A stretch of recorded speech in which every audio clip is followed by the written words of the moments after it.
but I want to talk about one or two fundamental things today. Would you look at that? I got to the second thing! Okay, so real quick, I hate to go ahead and make people watch other stuff, but there is important context in that previous short regarding some basic, directions of argument and the way that I'm trying to structure this so that everyone can follow along. So please do go back and watch that if you haven't yet. That all said, I basically want to highlight that there is another option even when Congress disagrees with the judiciary.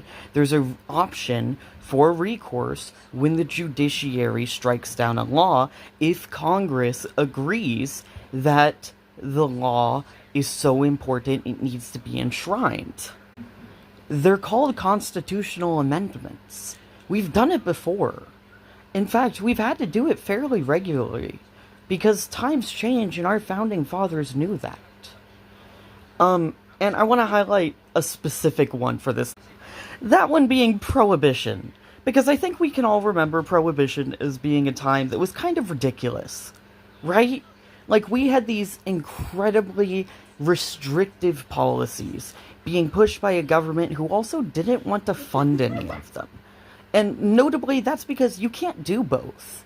You can't both cut government spending and try to enforce a policy like this. It doesn't work. The math doesn't add up. But moving on from that, the reason that Prohibition was a thing for so long was because it was a constitutional amendment. Which is insane that they managed to get it in as one, especially because it's the only constitutional amendment we've had to repeal, but at the same time, it was a constitutional amendment. That's why judges still had to enforce it.